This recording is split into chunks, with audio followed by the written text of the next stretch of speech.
세상에는 우리에게 감동을 주는 아름다운 이야기가 참 많이 있습니다. 그 중에서도 효도에 대한 이야기는 우리에게 큰 감동을 주게 됩니다. 지난달 일간지에 난 사진입니다. 이 사진은 대학교 졸업식 날 졸업식 가운 안에 어머니의 청소부 작업복을 입은 딸과 어머니가 을사안고 눈물 흘리고 있는 장면을 찍은 것입니다. 한 여대생이 대학교 졸업식 날 평생 자신을 위해서 굳은 일을 하며 뒷바라지 해준 어머니에게 고마운 마음을 전하기 위해서, 또 자신이 얼마나 사랑하고 있으며 얼마나 존경하며 자랑스럽게 생각하는지 어머니에게 보여드리고 싶어서 어머니를 위해서 깜짝 이벤트를 준비한 것입니다. 딸이 준비한 이벤트는 다름이 아니라 어머니가 평소에 청소부 일 하시면서 입었던 작업복을 자신의 졸업식 가운 안에 몰래 입고서 어머니와 함께 졸업사진을 촬영하다가 깜짝 그렇게 어머니 앞에 가운을 활짝 열고는 어머니에게 고마운 마음을 전하는 것이었습니다. 여러분, 이 대학교 졸업식과 같은 특별한 날이라면 누구나 예쁜 옷을 입고 졸업사진을 찍고 싶어 하지 않겠습니까? 그런데 어머니의 청소부 작업복을 입었다는 것입니다. 그리고 많은 사람들이 보는 앞에서 청소부 어머니를 자랑스러워하며 졸업식 가운을 활짝 열고는 어머니에게 감사의 마음을 전한 것입니다. 이 모습이 브라질 언론에 보도가 되면서 현지에서 잔잔한 감동을 일으켰다고 합니다. 아마 그날 많은 졸업생들이 입었던 아름다운 옷 중에 이 여학생이 입은 어머니의 청소부 작업복이 가장 특별하고 아름다웠던 옷으로 사람들에게 오랫동안 기억이 될 것입니다. 이 여대생은 코로나19로 인해 더 어려워진 가정 형편에 석사 과정은 엄두도 내지 못했는데 현지 언론에 보도가 되면서 한 대학교에서 석사 과정 진학을 권하면서 장학금 지급도 약속을 했다고 합니다. 저는 이 기사를 보면서 마음으로 전해오는 감동도 있었지만 오늘 본문 말씀이 떠올랐습니다. 오늘 말씀은 하나님의 약속이 있는 첫 계명이 아닙니까? 내 부모를 공경하라. 그러면 내게 준 땅에서 내 생명이 길고 복을 누리리라. 저는 이 약속의 말씀이 다시 한번 이 땅에서 성취되었음에 감사하는 그런 시간이었습니다. 여기 또 하나의 사진이 있습니다. 이 사진은 생명의 빛 예수마을교회의 내부 사진입니다. 아마 우리 교우들 중에서도 다녀오신 분들이 있으실 것입니다. 남서울교회 원로 목사님이신 홍정길 목사님 여러분 많이 들어보셨을 것입니다. 홍정길 목사님께서 은퇴하시는 선교사님들을 위해서 숙소를 마련하시면서 함께 지은 교회의 내부 모습입니다. 참 아름답죠. 여러분 꼭 한번 가보셨으면 좋겠어요. 저기 가서 자녀들을 위해서 기도하면 응답이 된답니다. 한 교회가 우리 한국 교회가 80년대 90년대 부흥기를 맞았을 때에 수많은 선교사를 파송했습니다. 그때 한국교회는 전체 교회가 선교에 열심을 내었었죠. 그런데 이제 그 선교사님들이 사역을 마치고 은퇴하여 돌아오실 때가 되었습니다. 이미 지금 은퇴가 시작이 되었습니다. 그런데 지금 한국교회는 은퇴하시고 돌아오시는 선교사님들을 맞이할 준비를 해놓지 못하고 있습니다. 사실 한국교회에 또 다른 문제가 된 것입니다. 선교사님들 중에는 열악한 환경 속에서 선교의 힘을 다 쏟았기에 노후에 다시 돌아오셔서 기거하시게 되실 집이나 어떤 경제적인 여력을 준비해 놓지 못하신 선교사님들이 많이 계십니다. 그러다 보니 이런 분들이 은퇴하시고 이 한국으로 돌아오시게 되면 아주 힘든 노년을 보내셔야 합니다. 그래서 홍경일 목사님께서는 이 문제를 안타까워하시면서 사역을 마치고 돌아오시는 선교사님들을 위해서 거처를 마련해 드려야 되겠다, 그렇게 마음을 정하시고 많은 사람들의 도움을 받아서 가평에 약 100명 정도의 선교사님들이 그 선교사님 부부가 함께 기거할 수 있는 그런 이제 타운이죠. 타운을 만드시면서 그 가운데 이제 이 교회를 함께 짓게 된 것입니다. 이 교회를 지을 때 아주 감동적인 이야기가 거기 있습니다. 그 이야기들 중에서 제가 하나를 지금 소개해 드리려고 하는데요. 조금 전에 보셨겠지만 교회 안에 세워진 수많은 나무 기둥들을 여러분 보셨을 것입니다. 러시아산입니다. 수령이 400년 이상 된 홍송입니다. 러시아 연해주에서 목재 사업을 하는 이 나무를 기증한 이장균 회장이라는 분과 그의 어머니인 적옥림 권사님에 대한 이야기입니다. 저 안에 저 나무 기둥들이요, 대단합니다. 가보시면 이 이장균 회장은요, 초등학교 5학년 때 가출을 했답니다. 초등학교 5학년 아들이 가출했으니까 엄마 마음이 어떠했겠습니까?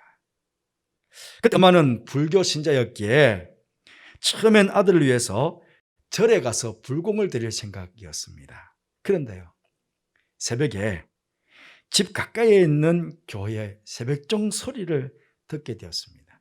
옛날에는 새벽 기도 때 교회들마다 새벽종을 다 쳤지 않습니까? 그래서 그 새벽종 소리를 들으면서 무작정 교회를 간 것입니다. 그때부터 아들이 돌아오기를 바라며 어머니는 평생 새벽 기도회를 하신 것입니다. 그런 중에 하나님께서 믿음도 주셔서 어머니는 교회의 권사님이 되셨습니다. 엄마가 이런 줄도 모르고 아들은 가출한 이후에 범죄 집단에 들어가게 되었습니다. 여사의 말로는 조폭이 된 것이죠. 그러다가 어떻게 러시아로 넘어가서 러시아 마피아의 신부름꾼이 된 것입니다. 그때 나이가 40쯤 되었다고 합니다. 마피아 보스에게 잘 보였는지 연해주에서 나무를 벌목하는 사업 하나를 물려받게 되었습니다. 그리고 50세, 나이가 한 50세쯤 되었을 때 한국에도 통나무 집이 유행을 해서 한국에다가 홍성을 수출하게 된 것입니다. 그리고 직접 회장도 한국을 방문하기도 했답니다. 한 번은 자신의 고향 근처, 어릴 때 고향 근처에 이 홍성을 납품할 일이 있어서 어릴 때 생각을 되새겨서 한번 고향집이 있는가 한번 찾아봤대요. 근데 가보니까 그대로 자신이 떠날 때 그때 그 모습 그대로. 그러니까 얼마나 낡았겠습니까? 집이 살아있겠죠. 그런데다가 연락하신 어머니가 그때까지 아들이 돌아오기를 기다리며 생존해 계셨던 것입니다. 몇 날을 어머니와 함께 지냈는데 어머니가 새벽마다 일어나셔서는 어디를 가는 것입니다. 궁금해서 한 날은 새벽에 어머니를 따라 나섰더니 교회에 들어가는 것이었습니다. 그 자신도 조용히 따라 들어가 뒷자리에 앉아서 어머니와 함께 예배를 드렸습니다. 예배 마치고 성도들이 다 집으로 돌아갔는데 어머니는 오랫동안 일어나시지 않은 것입니다. 그래서 어머니를 기다리다가 그냥 깜빡 잠이 들었죠. 그 꿈결에 잠결에 어머니가 엉엉 우는 소리가 들린 것입니다. 가만히 들어보니 자신의 이름을 하나님 우리 장균이 그래서 엉엉 우시면서 자신의 이름을 부르면서 그렇게 기도하고 계시는 것입니다. 자신의 이름을 부르며 기도하시는 어머니를 본 이 마피아 아들의 마음은 뭉클해졌습니다. 그리고 함께 이제 집으로 어머니가 돌아왔대요. 그때 어머니가 그러시더랍니다. 장균아, 제비 새끼 마냥 집만 짓지 말고 그 나무로 하나님의 성전을 한번 지어라. 그렇게 말씀하시더랍니다. 그리고는 일주일 안 되어서 어머니가 돌아가신 겁니다. 아마 어머니는 아들이 돌아오기를 그때까지 기다리고 계셨던 것 같아요. 큰 충격받은 아들은 이제 이 어머니의 말씀을 마음에 품고 러시아 연해주로 돌아갔습니다. 여러분, 하나님 인도하심이 얼마나 대단한지요. 얼마나 시간이 지났는지 모르지만 연해주에 오신 이 홍정길 목사님을 만나게 된 것입니다. 홍 목사님은 이분이 마피아인 것 아셨지만 이 이장균 회장의 초청을 받고는 목재가 쌓여있는 그 야적장에 방문하게 되었답니다. 수북이 쌓여있는 목재를 보면서 이렇게 많은 목재를 왜 모아 놓으셨냐고 그렇게 이장균 회장에게 물어졌답니다. 그때 묻자마자 이 회장의 대답이 교회를 지으려고요. 교회를 지으려고 한다는 것이었습니다. 홍 목사님은 그때 당신이 지금 계획 중에 계시는 선교사님들 은퇴 후에 안식처를 위해서 실공간과 교회를 짓겠다는 계획에 대해서 이야기해 주었고, 회장은 그 즉시로 그 나무 전체를 기증하기로 그게 결단을 하고 이제 그 나무를 한국으로 가지고 와서 저렇게 아름다운 교회를 짓게 된 것입니다. 그 목재가 들어오고요. 그 목재가 들어오고는 한 주가 지나지 않아서 러시아에서는 앞으로 홍송 반출을 금하는 법이 만들어졌답니다. 저 홍송이 굉장히 귀하대요. 잣나무인데 잣나무도 150년이 넘은 나무들만 홍송이라고 이름을 따로 붙인답니다. 그런데 지금 한국에 들어온 저 홍송들은 모두가 400년이 넘은 홍송들이에요. 얼마나 귀한 나무입니까? 그러다 보니까 러시아에서도 법으로 정해서 이제 홍송을 국외로 반출하는 것을 금하는 그런 법을 제정했답니다. 한 어머니의 평생의 기도가 가출하여 탈선의 길에 들어선 한 아들이 주름께로 돌아오는 역사가 일어났을 뿐만 아니라 평생 선교지에서 수고하시고 은퇴하신 선교사님들의 안식처에 교회를 세우는 일에 헌신한 아들이 되었으니 얼마나 감동적인 이야기입니까? 그 감동적인 이야기가 또 더 있습니다. 이분 외에 또 그 교회를 설계한 또 설계사에 대한 이야기도 있습니다. 참 아름다운 이야기가 있어서 아름다운 교회가 세워졌는데 한번 꼭 가보시기를 바랍니다. 그리고 또 일전에 자신과 눈이 마주쳤다는 이유로 연세 드신 할아버지를 젊은 청년이 마구잡이로 폭행했다는 아마 뉴스를 여러분 많이 들으셨을 것입니다. 여기 또 한 장의 사진이 있습니다. 누가 찍은 사진을 자신의 SNS에 올린 사진입니다. 사진과 함께 글이 있었는데 글 내용을 제가 소개해 드릴게요. 한서대 앞에서 인터넷으로만 보던 훈훈한 모습을 보았습니다. 학생으로 보이는 분이 횡단보도 거의 지나갈 때 반대로 건너시는 할머님을 보자 한치의 주저함도 없이 할머니를 부축하고 되돌아 건너며 신호등이 바뀌자 차를 세우고 안전하게 모셔드렸습니다. 그 모습을 보는 내내 행복하고 기분이 좋았고 하루의 피곤함이 모두 사라졌네요. 나도 한치의 주저함 없이 그렇게 하겠음을 다짐했습니다. 그런 내용을 같이 붙여서 사진을 올렸습니다. 여러분, 나의 부모님에 대한 섬김은 아니지만 연로하신 어르신을 그냥 지나치지 않고 섬기는 모습입니다. 사실 어른들을 보고는 이렇게 섬기는 모습, 아직도 우리 사회가 건강하다 보니까 사실은 이런 사진은 우리 주위에서 많이 보게 됩니다. 그렇죠? 여러분도 아마 어르신들을 섬기는 모습들 사진으로 많이 보셨을 것입니다. 이것이 왜 부모 효도와 연결이 되는 것입니까? 연로하신 내 부모님도 길거리에서 누군가로부터 저런 섬김을 받을 수 있는 상황을 얼마든지 만나실 수 있습니다. 그렇죠? 저 사진의 저 할머니도 누군가에게는 엄마일 거예요. 내 부모님, 연로하신 부모님이 길거리를 가다가 저렇게 상황을 만나가 누군가에게 도움을 받을 수 있다는 것이죠. 갈라디아서 6장 7절 말씀 보시면 사람이 무엇으로 심든지 그대로 거두리라 그랬습니다. 내가 누군가 연로하신 분, 어르신들을 섬겨드리면 나의 부모님이 누군가로부터 섬김을 받으시는 열매를 거둘 수가 있다는 것입니다. 그러니 내 부모님에게 하듯 나의 주위에 계시는 어르신들을 보게 되면 잘 섬겨드리시는 여러분 되시길 바랍니다. 또 늘 그렇게 마음의 준비를 하시길 바랍니다. 준비를 하시고 길거리에 가다 보면 꼭 누군가 내가 섬겨드려야 될 그런 분들을 만나게 될 것입니다. 그때 내 부모 섬기듯이 그 기쁨으로 어른들을 섬겨드리는 여러분 되시기를 바랍니다. 마지막으로 하나 더 보고 싶은데요. 함께 십자가 안에서 가족 공동체가 된 우리 염천교회 연로하신 어르신들을 우리 또 잘 섬겨드려야 되겠습니다. 예수님께서 십자가에 돌아가시면서 사랑하는 제자 요한에게 또 다른 가족 관계를 만들어 주셨습니다. 요한복음 19장 27절 말씀 보시면 또 그 제자에게 이르시되 보라 내 어머니라 하신대 그때부터 그 제자가 자기 집에 모시니라. 십자가에 돌아가시면서 십자가 밑에 계신 어머니와 제자를 보면서 그 사랑하는 제자 요한에게 요한아 너희 어머니다. 그렇게 어머니라고 말씀하셨습니다. 지금 예수님께서는 십자가 위에서 요한과 마리아를 새롭게 아들과 어머니의 가족 관계로 만들어 주시고 있는 것입니다. 그렇습니다. 십자가는 우리에게 새로운 가족 관계를 형성해 줍니다. 십자가 안에서 우리 모두는 한 형제요 한 자매가 되고 또 연로하신 분들은 모두가 나의 부모가 되는 것입니다.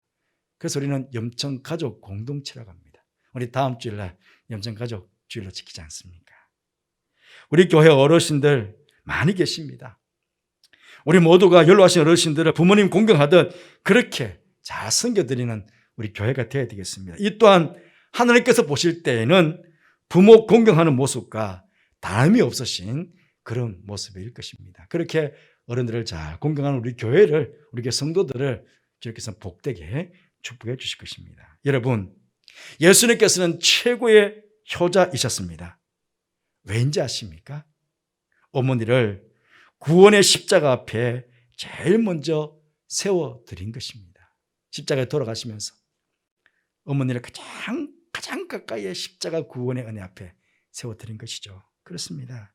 최고의 효도는 부모님께 예수님을 만나게 해드리는 것입니다. 아직 부모님의 예수님을 영접하지 않으신 분들이 계시다면 부모님의 구원을 위해 최선을 다하시는 여러분들 되시기를 바랍니다. 그리고 연로하신 부모님께서 마지막까지 맑은 영혼을 가지시고 천국으로 돌아가실 수 있도록 잘 도와드리는 것, 또한 자식들이 마지막까지 할 수 있는 부모님에 대한 효도가 될 것입니다. 이런 아름다운 부모 섬김의 모습이 여러분 가정 안에 잘 이루어지기를 바랍니다. 말씀을 마치겠습니다. 사랑하는 성도 여러분, 하나님께서는 우리에게 평생 지켜야 될 계명으로 10계명을 주셨습니다. 이 계명들은 때로는 내가 범하고 잘못했다고 할지라도 회개하여 돌이킬 수 있습니다. 또 마음을 새롭게 해서 그것들을 지킬 수도 있습니다. 하지만 내 부모를 공경하라 하고 하는 이 5계명은 내 평생이 아니라 유효 기간이 있습니다. 바로 부모님이 이 땅에 살아 계실 때에만 유효합니다. 우리가 학창시절 잘 암송했던 송강 정철 선생의 시조 가운데서도 어버이 살아실 때 승객이란 다하여라 지나간 후면 애달다 의하리 평생에 고쳐 못할 일은 이뿐인가 하노라고 했습니다. 평생에 고쳐 못할 일이 부모 공경이라는 것입니다. 지금 우리 사회는 코로나19로 인해서 힘든 시간들을 보내고 있습니다. 그래서인지 연일 각 신문 사면에는 가정 안에서 부모와 자식 사이에 이루어지는 온갖 폐륜적인 일들이 가슴 아프게 많이 보도되고 있습니다. 이 땅을 살아가는 자식들 중에 나는 부모 공경에 자신 있다고 말할 수 있는 사람이 누가 있겠습니까? 그리고 무엇인가 큰 것을 해드려야만 부모 공경이겠습니까? 브라질 여대생의 졸업식 이벤트처럼 무엇을 해드리든지 진심으로 부모님에 대한 사랑의 마음과 감사의 마음과 존경의 마음을 잘 담아내는 것이 중요한 일이 아니겠습니까? 아마 어제들 다들 어버이날에 잘 하셨을 것입니다. 오늘 어버이 주일입니다. 다시 한번 진심으로 부모님에 대한 사랑과 감사와 존경의 마음을 전하는 그런 건강한 성도들 다 되시기를 바랍니다. 기도하겠습니다.